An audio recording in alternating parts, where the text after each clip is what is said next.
I'm April Molina, longtime investigative journalist and now a member of the community awareness team at Ransomed Live. I made the decision to join the fight against sex trafficking after learning how pervasive it is in our community.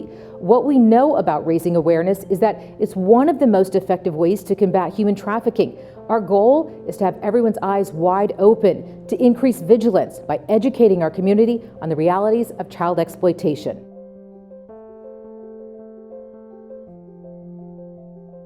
The appetite for children is greater in America than any other country. Whenever a child has unfiltered access to the internet, unfortunately, these predators have unfiltered access to these children. This can happen to any youth, anywhere, anytime. We did have a child and met somebody online and decided to meet up with them. And the parents just happened to see the phone and said, hey, what's going on? Stopped it, called us. They were able to take that phone and trace somebody who had driven to Texas to pick her up, but he was actually running a ring in New Jersey. So the more people who understand the reality of what is happening in our country and in other countries with human trafficking, it's easier to combat it. You can fight something that you are clearly aware of. The ugly side of it, which nobody wants to talk about or understand, is that when they're out of product, they just go get another one. Oftentimes in the presentations that I do, during Q&A, someone will go, wait a minute, Susan, you're saying modern day slavery. We abolished slavery in the United States. And my response to that is, no, we didn't. We made slavery illegal. We didn't abolish it. People think of trafficking, they think it's happening overseas or happening across the border, but trafficking is happening here in our backyard. Children go willingly with someone they know. It is not that white paneled van and they're snatched like a movie. One of the major myths that people have about child sex trafficking is that it mainly involves girls. That maybe it happens once or twice to a boy here or there, and that couldn't be further from the truth. Boys are taken almost as often because they think they know that person. No one is looking to be trafficked, but a lot of these kids are willingly starting on the path, not knowing what's ahead. That would be true. So a lot of the young people who get caught up in the world of child sexual exploitation think that they're doing something different. They're helping their boyfriend make money, when in reality their boyfriend is manipulating them and using them to make money. We want people to realize that this is something that's happening locally, and we want them to be able to understand the red flags and know how to spot trafficking when it's happening, and we want them to be able to know how to report it to law enforcement and what to do if they do suspect trafficking. Amping up community awareness is critical. We need to get this message out faster, better. We have a training for school staff and pretty much everybody involved in the school systems, and then we have a separate training for professionals, staff, and volunteers who work with at-risk youth. I want us to be able to look back next year and say we hit every high school, or we hit every middle school. My favorite presentation is called Lures and Lies. It is specifically designed to give youth, 11 to 17, middle school and up, knowledge which gives them power so that they are less likely to become manipulated and fall prey to the tricks, the lures, and the lies that traffickers will use to try and pull them in. To have the medical world stand up and say, we need to hear this presentation, and oh, by the way, it's pretty good. That's huge. So I know we're doing something right, we just need to be able to do more of it. Churches are filled with people that want to go out and make a difference, and a lot of times they are looking for a place to go and something to do, and they don't really know how to do it, or they don't know how to get involved. And so when people from churches are passionate about anti-trafficking, there's a lot of different ways that they can get involved. The youth leaders have an important connection with the young people that they serve and with their parents. They are kind of like the gatekeepers to these young people. What we need most of all is for people to invite us in. And I don't care if it's your homeowners association, it's your school PTA. If you're listening to this, if you have a group of people who you would like to have us present to, please contact us. If you're involved in the school that your kids go to, please allow us to come and speak at that school. More parents that have this information, they can potentially save the lives of their children and of their loved ones. And the more children that have this information, they're able to keep that information for themselves, to keep themselves safe, but then also their peers at school and even their younger siblings or older siblings. We're just the middle bridge. We're not the rescue. And we're not the final restoration, we're that middle section, the healing and the hope. The sexual and emotional trauma that some of the youth in our care have been through knows no limits. It's our hope to help heal and restore each child. That process requires long-term specialized counseling built on a foundation of trust. Sexual abuse and sexual trauma, I really feel, is trauma to the soul. It touches every aspect of your life. And you know, you never know, it may not be the only hurt that they have. They've been told that their choices don't matter, that their voices don't matter. They've been discarded, neglected, abused. We work with kids who have not only sexual trauma, but other factors as well, you know, like domestic violence, low self-esteem, you know, they've been physically abused. There's a lot of layers to peel back. What is it that would be that one important thing to tell someone who's going through sexual exploitation? And I would just say that they're not alone, that there's other people that this has happened to, unfortunately, and they have become survivors, and that they can become a survivor themselves. And it's not an easy road, but they don't go on that road alone. There's a lot of kids that will say that their trafficker is like their father figure, right? Or they take care of me, they take really good care of me. And that's that trauma bond. What we know about them is that they're really skilled in seeking out the vulnerable kids, the vulnerable girls, the vulnerable boys. They know what to look for, and they provide that space, they provide that support that that kid needs. It only lasts so long, and then they expect something in return. With trafficking survivors, they are told that they don't really have a choice. So you are going to go out and you are going to make me this much money. I don't care how many people it takes to sleep with, right? You are going to do this. You don't have a choice in it. Some are given drugs. You don't have a choice to take drugs. Teenagers, and especially with trauma victims, trauma survivors, they need to learn that they have a voice and that their voice matters. Our goal is to show them that we're gonna love you and support you and be here for you and assist in your healing without expecting anything in return. Letting them know the importance of their past, to talk about that, because most of the time it's really hard for them to talk about their past. That's where a lot of the trauma lies, and they don't want to go there. They have this tough exterior because they know that they need to protect themselves. Helping them see that there is redemption in all of that, and you're not what you do. Just because you did these things, that doesn't make it who you are. A success story would be a youth who for the first time said she was pretty. In her whole entire life, 16-year-old, and just said she's pretty. For her, it meant so much more than just her outer appearance. It was also her inner appearance of how she felt about herself. We provide a safe space where these girls and boys can be themselves completely. However they want to be that day, we meet them where they are. A lot of them aren't here by choice, right? They can be court ordered, or their parents want them to come, but they don't want to be here. So you have to develop that relationship with them. How do you build trust with them?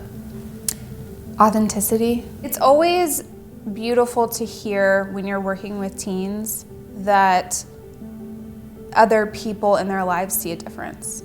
When something happens to someone you love and you kind of hear it and live it, it can be traumatizing for you as well. So really being able to support those siblings as well, because when it happens to someone in the family, it's happening to everyone in the family. What we're doing at Ransomed Life is essential. We specialize in trauma of trafficked youth, and we're expanding to parents and siblings. Moms and dads may be thinking when they find out that their child has been exploited or is at risk of being exploited that I failed as a parent, or I didn't do enough, or what did I miss? And oftentimes it's not necessarily that they missed something. Some of our kids will be seen by another counselor, and I will see the parents and the siblings. And so we kind of get that wraparound service. If we can provide services pretty quickly after it happens, or within that multiple teenage brain years, right? Those multiple years, then why wouldn't we do that? Why wouldn't we give them a chance to thrive as they grow older instead of bring all of this trauma into their adult years? Is it possible for someone to heal from that level of sexual trauma? I think it is. I don't think it's a one-stop shop, unfortunately. It's a really hard thing to go through. The only reason that I feel like it is possible for a teenager at that level of trauma to be able to be restored is the faith in God. And the fact that I've seen it. When we shine a light in them, sometimes they're not as bad as they think. And when they do it with someone else in a safe environment, they are able to recognize that they have more power over that than they thought. In counseling, we talk about how even though we may not see a difference right away, we've planted those seeds. At Ransomed Life, we value relationships, and we've learned that what so many of the youth have suffered is a result of broken relationships. It's why our mentor program is so important. Giving each individual we serve someone they can count on is critical to the success of our mission.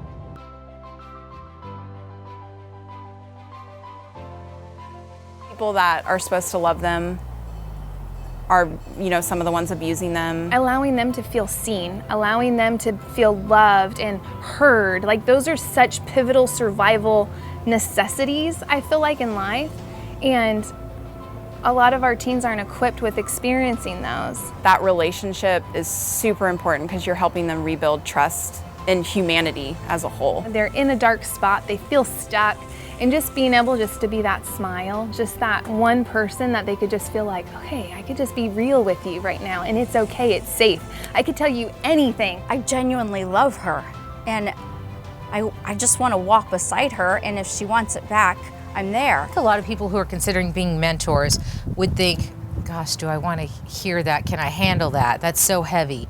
How has it been for you as a mentor? I would say mentoring is heavy, but most of the time, you're not going to hear those heavy stories. Like, the youth that we work with just want a friend. They want someone to talk to. They want someone to just kind of be there with them with whatever they're going through. We have changed things up to where we really allow them to have a voice in their choosing. And so now they get to meet me, and we get to hang out for about, I would say about a month. Every phone call, every session is always like, remember, I value your honesty. You'll always get it from me, but I value it from you because this is for you. These girls have probation officers, judges, some of them, the lawyers are dealing with teachers, their parents, everyone that's sort of coming down on them and telling them what they're doing wrong, or someone that they have to answer to. And then other than that, it's maybe their friends in the group they're walking with. So to have an adult in their life that is a friend, though, that's not there, I don't need to know anything, that just says, I'm just here to get to know you. I just want to hang out. Let's just go do something fun. Kind of giving them back a piece of their childhood that they've lost. And so in the past, I've done ice skating, hiking, roller skating. The group activities we've done, one of them was journaling, and they would write down some of the stuff that they just wanted to burn and get rid of. And so we all laid out in a park. Mentors did it too. We wrote in our journals, ripped them out, threw them in the trash can, burned them all up. And that was really fun to see. Just a weight lifted, lungs filled. One of the things that we like to do is get ice cream. And so we went to all these different ice cream shops throughout the years across San Antonio and just tried different ice cream flavors. And she always made fun of me because I like vanilla. We have girls that are, that we see through visitation. And so these girls are in placement, in detention. And we do visit with them on Zoom. So we'll say, we're dressing up. Next week we'll do an 80s theme or something, or what would y'all like? And so they throw out Snoop Dogg for the first one. They're a blast. We love them. It is the highlight of my week. That's what's cool, is being able to get to know them, but then help them to broaden their perspective of themselves. They're really incredible. They're so talented. We have a handful of artists, and artists of all types. You have some painters, and then you have some abstract artists, and some really out of the box thinkers. She just looked at me one day and asked me, what makes you any different from anyone else? you know, you're gonna step into my life, and I've had mentors and other people step into my lives, and what makes you any different? Why should I trust you? And I was not expecting that question right up front. And so it kind of took me back a little bit, and so I told her, you know, as long as you want to be in this relationship, I'm going to be here, and I'm going to be in this relationship with you. The most important quality is love? Yes, so it's absolutely love. And I mean, love is so important, and it's like the root of it, because in this relationship, because it's unconditional, and it's something that's not self-seeking. No matter what happens, like, you're still gonna show up consistently the same way that you always have. The letter was incredible. That was a good little, you know, wind in the sails for sure, because you never really know.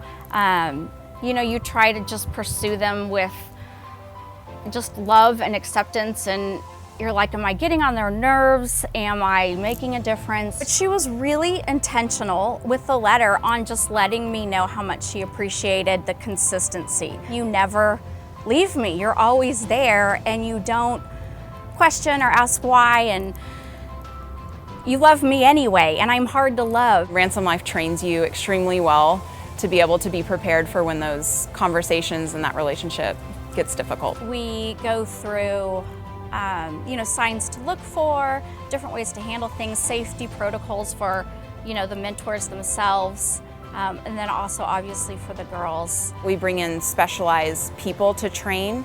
So we talk about trauma in the brain and how that's affecting really a developing teenager. What have you taken away from this?